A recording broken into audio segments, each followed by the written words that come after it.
L'autre jour, je naviguais dans les profondeurs de Reddit quand je suis tombé sur cette photo de ce qui semble être des soldats américains au Vietnam. En observant bien la photo, j'ai remarqué quelque chose d'intéressant.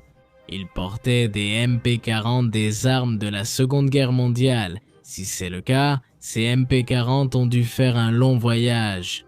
Donc je pensais que c'était un cas isolé, mais non, en enquêtant plus en profondeur, j'en ai trouvé beaucoup plus.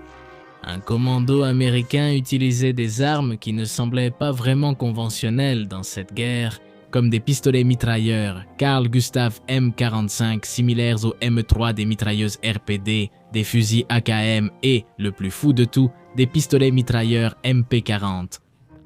Mais pourquoi y avait-il des soldats américains utilisant ces armes et pourquoi portaient-ils des uniformes aussi étranges, différents de ceux des soldats standards? Tout cela a à voir avec la logistique. Et bon, ce genre de choses arrive quand on combine la guerre avec la politique internationale. Le Vietnam était un pays difficile pour la distribution logistique, c'est le Chili de l'Asie du Sud-Est. Une fois le pays divisé, en 1954, une zone démilitarisée a été créée entre les deux pays. Si le Nord-Vietnam voulait aider ses insurgés au sud, il devait le faire et faire preuve de plus d'ingéniosité. Utiliser la mer était une très mauvaise idée, car elle était fortement surveillée par les alliés du Vietnam du Sud et l'air n'était pas non plus une très bonne option.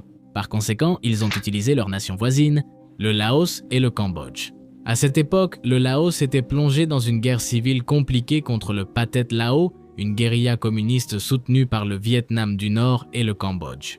En effet, il s'est déclaré totalement neutre pendant la guerre et a discrètement permis toute incursion nord-vietnamienne. Par conséquent, le Vietnam du Nord a établi la piste Ho Chi Minh, un immense réseau logistique de 16 000 km composé de routes pavées et de routes principales.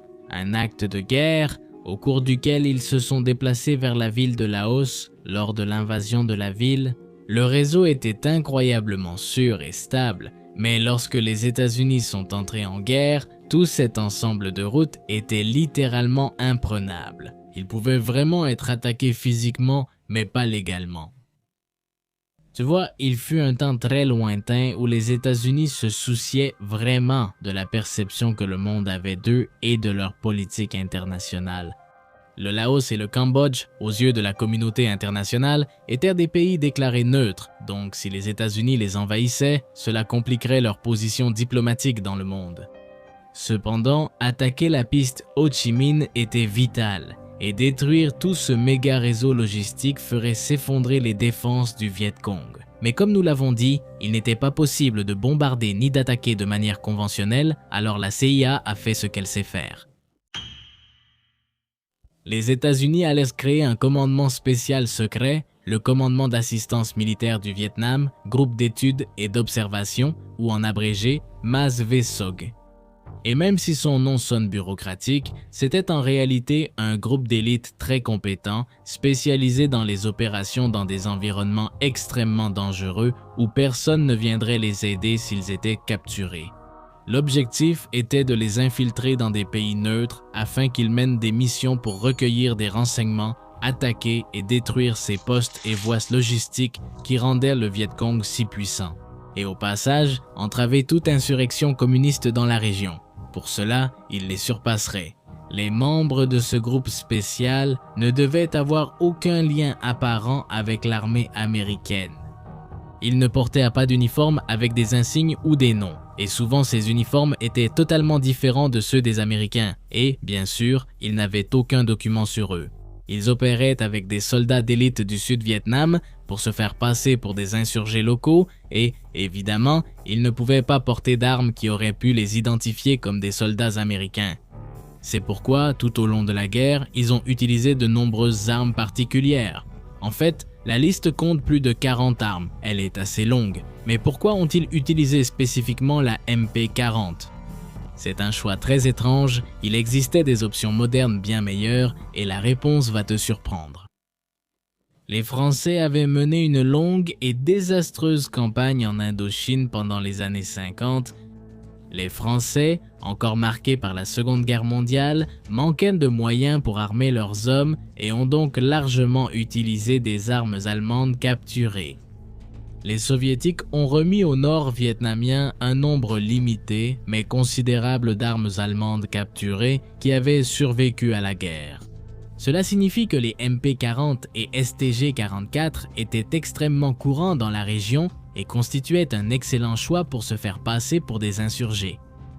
Les opérateurs du MACV-SOG avaient également le pouvoir de choisir leurs armes, à condition qu'elles ne puissent pas être attribuées à l'armée américaine. Donc, mets-toi à la place d'un béret vert des années 60. Si on te demandait de choisir ton arme et que tu avais besoin d'une arme compacte avec une cartouche légère pour pouvoir emporter beaucoup de munitions, et en plus très fiable, qu'est-ce que tu choisirais? Présenté ainsi, il n'y a qu'une seule option viable. La CIA pouvait obtenir n'importe quelle arme de destruction dans le monde que les opérateurs décidèrent de choisir. De même, avec ces hommes, tu pouvais voir beaucoup de folie. Les armes du Viet Cong étaient aussi assez courantes. Les types 56 chinoises et les AKM soviétiques étaient un choix courant car leur son était inimitable. Les ennemis, en entendant ces armes, pensaient qu'il s'agissait de leurs alliés qui tiraient. Les mitrailleuses RPD raccourcies étaient aussi très courantes. Et même si je n'ai pas pu trouver de photos de soldats, des armes comme le STG-44 étaient également préférées par certains opérateurs du MACV-SOG. Les photos de ces soldats sont vraiment limitées, car pour des raisons évidentes, il s'agissait d'opérations secrètes dans des zones inhospitalières. Cependant, elles sont suffisantes pour déterminer que ce que racontent les livres d'histoire sur le MACV-SOG est réel. À la fin du conflit, ils ont reçu de meilleurs armements.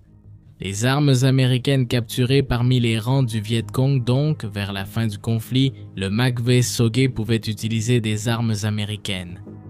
On a même créé une carabine spéciale pour eux, la XM177, le prédécesseur de la carabine M4.